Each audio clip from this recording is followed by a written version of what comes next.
यहाँ यहाँ सामने बीच में आएगी तो जिसे हम खड़ा होते हैं, यहाँ से ना। हाँ, अब तुम हो गए टीचर, तुम ही टीचर, शुरू करो।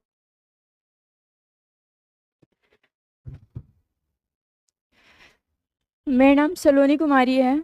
मैं पश्चिमी चंपारण ज़िले से आई हूँ और मेरा टॉपिक आज का नारी सशक्तिकरण है। मेरा ये फर्स्ट क्लास है।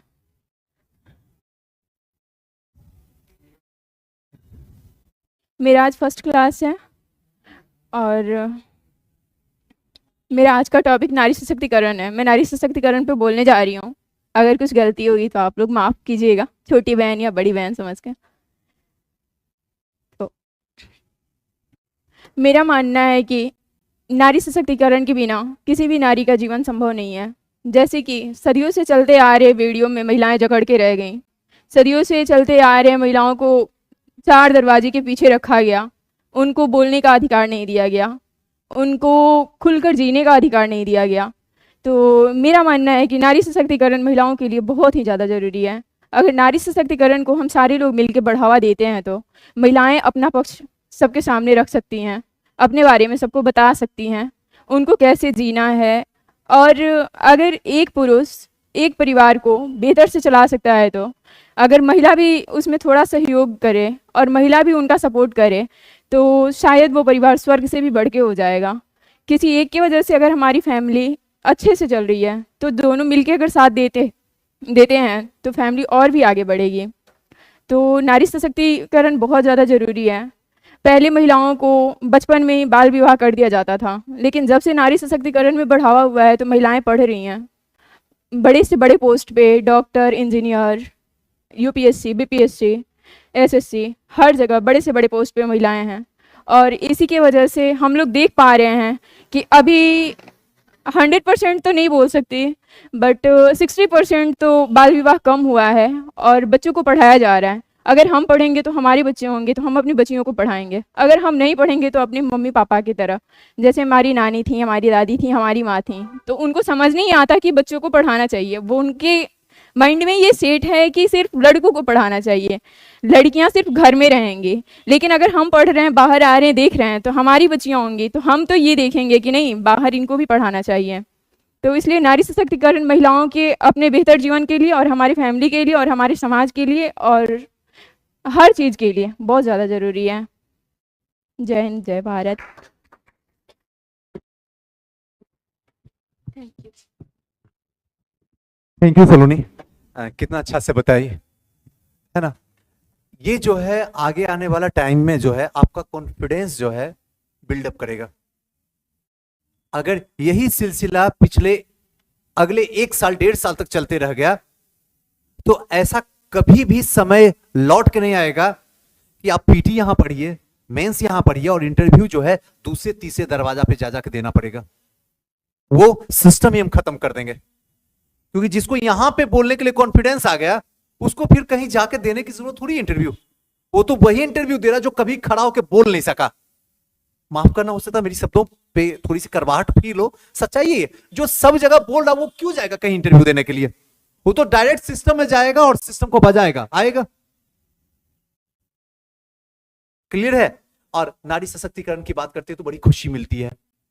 मैं नारी तो नहीं हूं, लेकिन हाँ, नारी की व्यथा हम लोग जरूर समझ सकते हैं।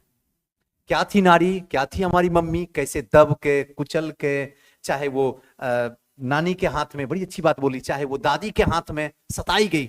आज ने अच्छी हुई है स्थिति, जब तुम लोग बड़ी हो गई तो पहले जाके देखो तो आपको कहानी सुनाती है कि दादी जो है बड़ा टाइट से रखा करती थी, ऐसे करके रखा करती थी, ये करो वो करो, 4 बजे उठो, ऐसे करो वैसे करो। पढ़ाना लिखाना से कोई रिश्ता नाता ही नहीं था, बस बच्चे आ गए, आते जाओ, नहीं आना चाहिए बच्चे से, ये होता है वो होता है। लेकिन आज दुनिया बदल गई।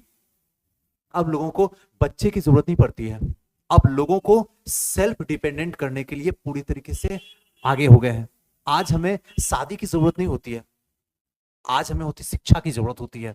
और उस तरीके से आज महिलाएं भी क्या है, कदम से कदम मिला के पुरुषों के साथ आगे बढ़ रही हैं। कोई ऐसा फील्ड नहीं अब धरती पे बचा हुआ है, ब्रह्मांड में बचा हुआ है, जहां महिलाएं पुरुष से आगे नहीं है। हर जगह हर फील्ड में आगे हैं, आगे थी और आगे भी रहेंगी। ये आप लिख लो। हाँ, थोड़ा सा सपोर्ट करने का अभी भी जरूरत है, थोड़ा सा सपोर्ट करने का, है ना। आइए, आओ गुड़िया।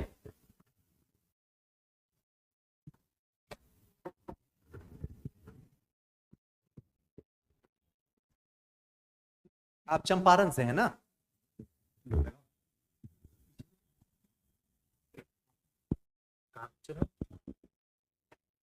गुड। नमस्ते सभी को। मेरा नाम गुड़िया कुमारी है। मेरा नाम गुड़िया कुमारी है। मैं बिहार राज्य के मधुबनी जिला से निवासी हूँ। मेरा आज का टॉपिक रहेगा संविधान। जैसे कि हम सभी जानते हैं कि संविधान हमारे देश का एक लचीला और एक कठोर संविधान है। संविधान को अगर हम अच्छे से समझे तो जैसे कि स्कूल को चलाने के लिए बहुत सारे नियम, कानून आदि की आवश्यकता होती है, उसी प्रकार एक देश को चलाने के लिए मूलभूत नियम, कानून आदि की आवश्यकता होती है, उसे संविधान कहते हैं। संविधान जो कि हमारे राष्ट्रपति पूर्व डॉक्टर भीमराव अंबेडकर जी उनके द्वारा माध्यम से बनवाया गया था, जो 2 वर्ष 11 महीना 18 दिन लगा था। संविधान से हमें हर चीज़ की सुविधा प्राप्त होती है। जैसे संविधान से हमें आराम से बोलो, कोई इशू नहीं है डरने का, रिलैक्स होके बोलो, डरना क्या, बोलो आराम से। संविधान से हमें जीने का अधिकार मिलता है, फंडामेंटल राइट्स है। संविधान से हम कुछ भी कार्य आसानी पूर्वक कर सकते हैं, बिना किसी को रोक टोक से। अगर हम कोई भी कार्य करते हैं तो उसमें हमें संविधान आसानी पूर्वक से हमें समझाते हैं कि आप इस कार्य को करने में सहमत है। अब किसी की ज़रूरत नहीं पड़ती है इसमें कोई गलत काम भी करते हैं तो संविधान हमें रोकता है। हाँ, है ना? ठीक है गुड़िया, ओके, चलो कोई बात नहीं। आज गुड़िया ठीक से नहीं बोली। हाँ चलिए, कोई बात नहीं, कोई सुनी है। यहां आके 1 मिनट बोलना यही अपने आप में बड़ी बात है कि नहीं। आओ प्रीति।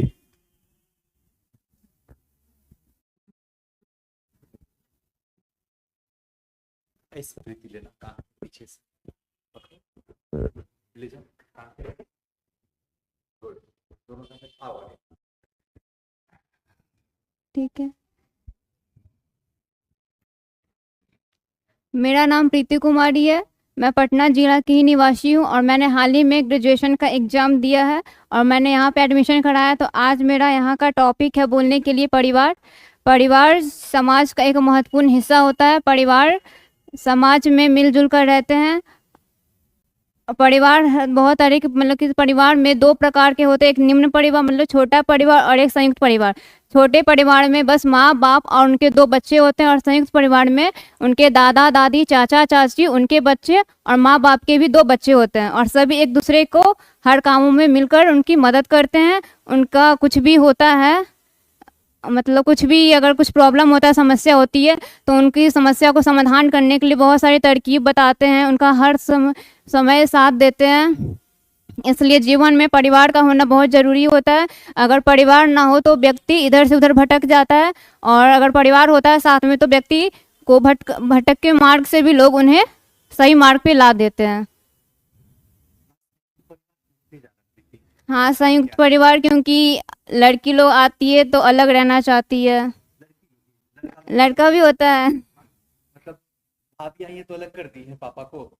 नहीं, किसी में ऐसा मेंटालिटी होता है, किसी लड़कियों में ऐसा मेंटालिटी होता है कि वो अपने सास से अलग रहना चाहती है, बस अपने पति के साथ ही रहना चाहती है। अगर पति बिजनेस करता है तो उनके साथ ही रहना चाहती है। इस वजह से संयुक्त परिवार अब धीरे धीरे टूटता जा रहा है और सब अपने आप से मतलब रखने लगे हैं। Very good. जय हिंद, जय हिंद। थैंक यू प्रीति, कितना बेबाकी से बात कर दी है ना। बड़ा कम लड़की होके, है ना, लड़की की सच्चाई बताना ये अपने आप में बड़ी बात है कि नहीं? आज संयुक्त परिवार टूटने का वजह क्या बताई है कि लड़की। और जो लोग ये देखेंगे वीडियो उसके बाद तुम्हारा कमेंट बताएंगे कि क्या चीज है। बहुत लड़की को एक लड़की होकर लड़की को सपोर्ट नहीं करी तो लड़का क्या खाक सपोर्ट करेगा? लेकिन सच्चाई यही है, मानो या ना मानो, क्योंकि सच हमेशा कड़वी होती है। कहीं ना कहीं तो यही चीज है। आज संयुक्त परिवार टूटने के पीछे सबसे बड़ा हाथ जो होता है वो किनका होता है? महिलाओं का होता है। इसमें कोई दो राय नहीं है, कहीं से दो राय नहीं है। वही कान इतना भरना शुरू कर देती है, इतना कर देती है कि सबसे पहले मां से अलग करवाती है और फिर देखते देखते घर में दीवार खड़ा करवा देती है। लेकिन यह कहना गलत है कि सुजीत सर एक हाथ से ताली बजेगा। ताली जब भी बजेगा तो दो हाथ का स्पर्श होगा ही होगा। हर जगह न्यूटन्स का सेकेंड लॉ यूज होता है Sujit sir, every action opposite reaction, है कि नहीं? जब तक पति का सहयोग ना हो तब तक दीवार कभी किसी घर में खड़ा होगा ही नहीं। हाँ, न्यूटन्स का थर्ड लॉ, सेकेंड लॉ बोल दिए, गलती हो गया। सेकेंड लॉ तो F इक्वल टू ma। चलिए अब नेक्स्ट जो आएंगे, किनको बुलाएं? आओ तनी।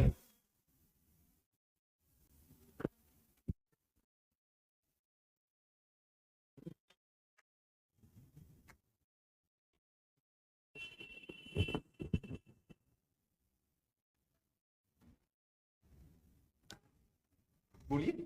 सर बोल रहे हैं राम के संघर्ष का आधार लिखने जा रहे हैं, राम के संघर्ष का आधार लिखने जा रहे हैं, हम समय की मांग पर संसार लिखने जा रहे हैं। सम्मानित शिक्षकगण एवं यहाँ पर उपस्थित प्रिय सहपाठियों, चंपारण की भूमि से सनी कुमार की तरफ से नमस्कार।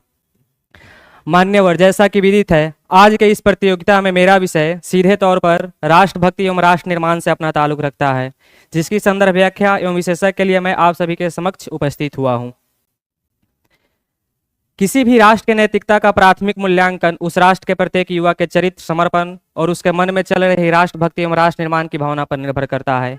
यदि कोई राष्ट्र कहता है कि वह समृद्ध है, सशक्त है, तो इसका सीधा सीधा तात्पर्य यही होगा कि उस राष्ट्र के प्रत्येक युवा अपने मन में चरित्र, समर्पण एवं राष्ट्रभक्ति एवं राष्ट्र निर्माण की भावना को लेकर चलता है।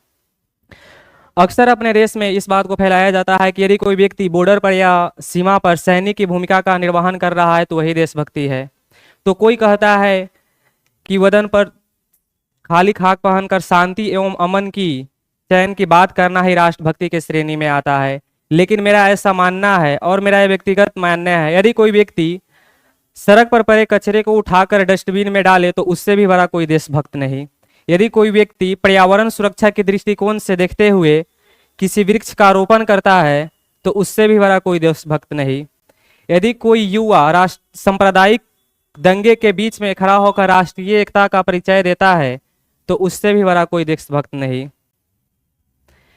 मेरा एक मत है, यदि कोई व्यक्ति अपने मन में राष्ट्रभक्ति एवं राष्ट्र निर्माण का संकल्प लेता है तो सबसे पहले उसके विचारों में परिवर्तन आएगा। विचारों से शब्द बदलेंगे, शब्द से संकल्प और उसी संकल्प से असल मायने में राष्ट्र का निर्माण होगा।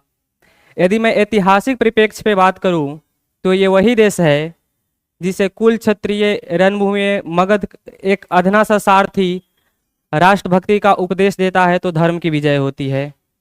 ये वही देश है जिसमें मगध का एक अधना सा ब्राह्मण राष्ट्र निर्माण का संकल्प लेता है तो सड़क पर बैठे 5 साल के बच्चे को भारत का सम्राट बनाकर छोड़ता है। ये वही देश है जिसमें हरियाणा का एक युवा राष्ट्रभक्ति के साथ अपने बाजुओं को मजबूत करता है तो ओलंपिक में गोल्ड मेडल लाने वाला नीरज चोपड़ा बनता है। अंत में अपने वाणी को विराम देने से पहले केवल इतना ही कहूंगा कि जिस दिन इस राष्ट्र के प्रत्येक शिक्षक सीएल और पीएल से अतिरिक्त अपने छुट्टियों के बारे में सोचना बंद कर देंगे, जिस दिन इस राष्ट्र के प्रत्येक राजनेता जनपद से लेकर राजपथ तक का सफर तय कर लेंगे, जिस दिन इस राष्ट्र के प्रत्येक न्यायालय के प्रत्येक न्यायाधीश निष्पक्षता पूर्वक न्याय कर लेंगे, उस दिन हमारा राष्ट्र न केवल विकसित होगा बल्कि विश्वगुरु के मार्ग पर अग्रसर हो जाएगा। जय हिंद, जय भारत।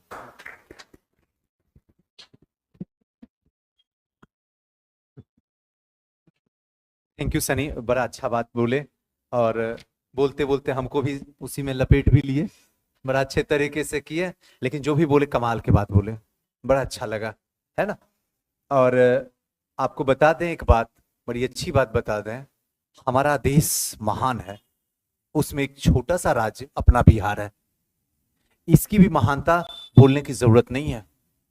हर राज कहा जाए तो सब महान ही है, हर राज समृद्ध है, हर राज में रहने वाले जो भी हों, जिसमें जान हो, चाहे वो महिला हो, पुरुष हो, जीव हो, जंतु हो, सबका कल्याण हो, यही कामना हम सब करते हैं। एक साथ होके एक सुर में बोलते हैं, विश्व का विजय हो।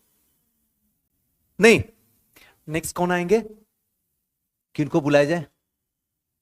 आइए ना आप ही। हाँ, क्या नाम हुआ आपका? आशुतोष जी आइए।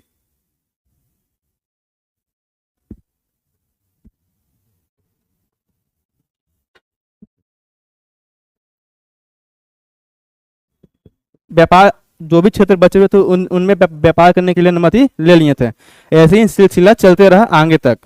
अब बात आती है 1686 का, अगर हम बात करें तो उसमें ब्रिटिश कंपनी एक बंगाल का होली नामक व्यापारी नगर था, उसमें वहाँ ब्रिटिश कंपनी को ये व्यापार करने का क्षेत्र 1651 ईस्वी में ही मिल गया था, लेकिन ब्रिटिशों ने इस क्षेत्र को 1686 में नष्ट कर दिया। नष्ट करने के पश्चात मुगलों के खिलाफ एक युद्ध का आगमन कर दिया था। आगमन करने के बाद इस युद्ध में ब्रिटिशों को हार का सामना करना पड़ा। जैसे ही इसमें इसमें पराजित हुए, उनको पता हो गया कि यहाँ पर शासन करना इतना आसान नहीं है इन लोगों के सामने। उस समय वो लोग एक रूल अपनाए थे जिसको नाम था डिवाइड एंड रूल। इस रूल को हम लोग बोलते हैं फूट डालो राज करो। ये एक ऐसी नीति थी जो कि भारत को पूरे अंदर तक तोड़ के रख दिया था, क्योंकि ये एक ऐसा नीति जो एक दूसरे व्यक्ति के बीच में मतभेद जैसे उत्पन्न हो गया था। और यही कारण है जिसके कारण हमारा देश गुलाम हो गया था इंग्लैंडों का। जय हिंद, जय भारत।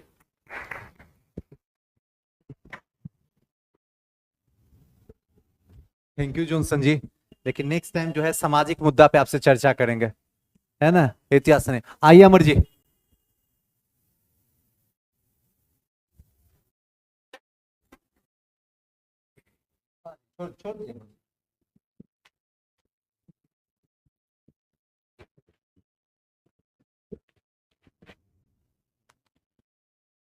मेरा नाम अमर प्रसाद है, मैं मधुबनी जिला के रहने वाला हूँ।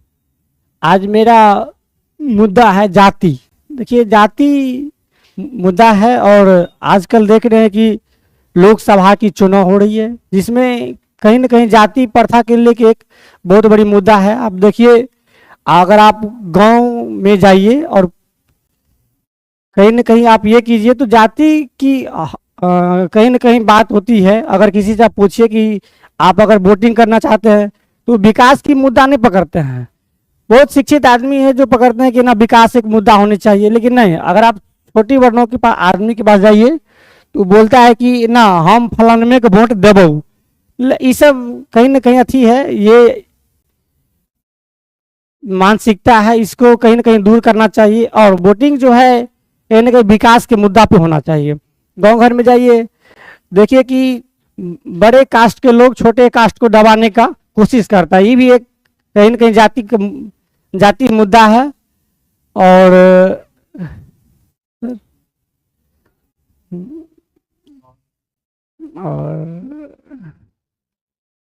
आपके गांव में सबसे ज्यादा जाति कौन सी संख्या? मेरे गांव में सर यादव है, उसके बाद ब्राह्मण है। सबसे ज्यादा यादव का इतिहास। यादव का इतिहास सर, यादव का इतिहास कहीं ना कहीं देखा जाए तो कृष्ण भगवान के वंशज है और उसी से जी। चलिए,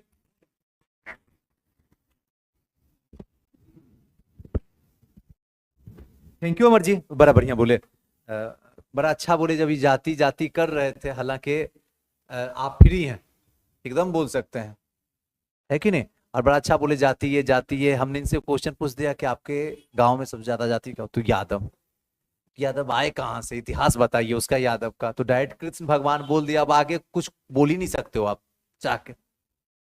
मतलब जितने भी हैं, बात भी सही है। अरे यादव छोड़ दीजिए, पूरा मानव ही कृष्ण भगवान से निकल के आया। क्या गलत बोल रहे हैं? सबका सेंटर पॉइंट ही कृष्ण ही है, क्योंकि ये सब चीज हमेशा बड़ा पॉजिटिव रिस्पॉन्स देगा आपको। आप अगर किसी जाति को किसी भगवान से कर दीजिएगा ना, तो कहीं ना कहीं जातिवादी मानसिकता दिख जाएगा आपको। हमको इससे बचना है, अभी से ही बच के रहना है। जब आप कृष्ण का नाम लिखिएगा तो पूरे जीव जंतु जिसमें जान है, जिसमें प्राण है, सबका सेंटर, सबके माँ बाप बस कृष्ण ही है। दूसरा कौन है? पालनहार वही तो है। और ये बात जब बोलिएगा तो सामने वाला सुनेगा ना, तो एक अलग से उसके अंदर एनर्जी आएगा आपके प्रति कि भाई मानवता इसके अंदर क्या। आ जाइए, आइए, मानवता इसके ऊपर है, इसके ऊपर है। हाँ, तो मानवता आपके अंदर अभी भी क्या है? विद्यमान है। आ पुष्पा ऐसे अपने लगा दो, ले जाओ कान के पास।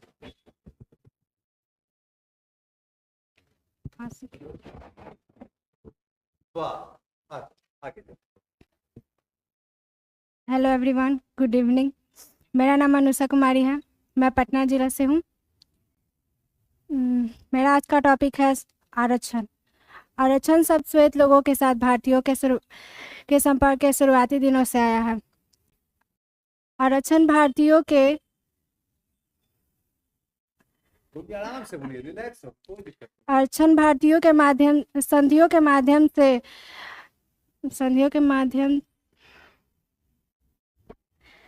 के माध्यम से भूमि का एक छोटा टुकड़ा अपने उपयोग के लिए आरक्षित करते हुए भूमि का बड़ा हिस्सा छोड़ दिया। आरक्षण सकारात्मक विभेदन का रूप है जो हसियाई वर्गों को समानता बनाए रखने के लिए किया गया था, जिससे वे सामाजिक और ऐतिहासिक अन्याय से बच सके। बस। आरक्षण का कुछ पॉजिटिव रिस्पॉन्स बताइए, सकारात्मक क्या आरक्षण से? क्या आरक्षण खत्म कर देना चाहिए आपके हिसाब से? नहीं, आरक्षण अभी खत्म नहीं करना चाहिए, क्योंकि जो अभी नीचे मतलब जाति के लोग नीचे हैं, तबके के लोग जो हैं, हाँ, उनको प्रॉब्लम होगा, क्योंकि वो अभी उतना विकसित नहीं हो पाए जितना उन्हें होना चाहिए। इसीलिए आरक्षण अभी खत्म नहीं करना चाहिए। क्या आरक्षण से जिनको आरक्षण मिला है वो लोग इसका फायदा उठा रहे हैं या कोई अन्य लोग उठा रहे हैं फायदा? हाँ, इसका आरक्षण का फायदा अन्य लोग भी उठाते हैं, झूठा दिखावा करके कि हम गरीब हैं, लेकिन वो होते नहीं है वास्तव में। इसीलिए आरक्षण का दुरुपयोग भी होता है। इसीलिए सबको समान अधिकार मिलना चाहिए आरक्षण के तौर पे। क्या आपके हिसाब से आरक्षण को जातिगत बना दिया जाए या आर्थिक रूप से बना दिया जाए? नहीं, आर्थिक रूप से बना दिया जाए, क्योंकि जाति में भी कोई लोग गरीब होते हैं, कई तो लोग अमीर होते हैं, हाँ, तो इनसे इसीलिए काफी फायदा उठा लेते हैं। इसीलिए वह आर्थिक रूप से होना चाहिए, जाति रूप से नहीं। Thank you.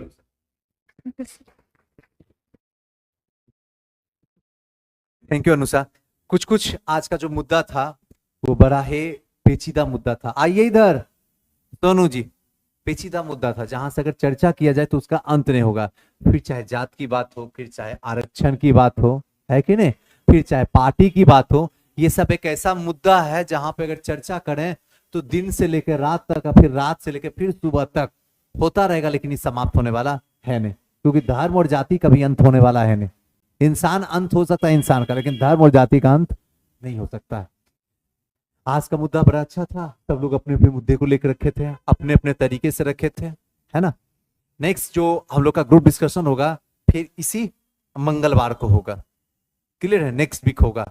आप लोग थोड़ा सा रेडी करके रहिएगा तो अच्छा लगे, थोड़ा आइएगा तो थोड़ा परफॉर्मेंस जो है अपना तगड़ा दीजिएगा। कुछ लोग नए होंगे जिनको डर की वजह से भी अच्छा परफॉर्मेंस वो नहीं कर पाए, है ना। चलिए, ऑनलाइन में किन्हीं को कोई समस्या हो तो बोलिएगा।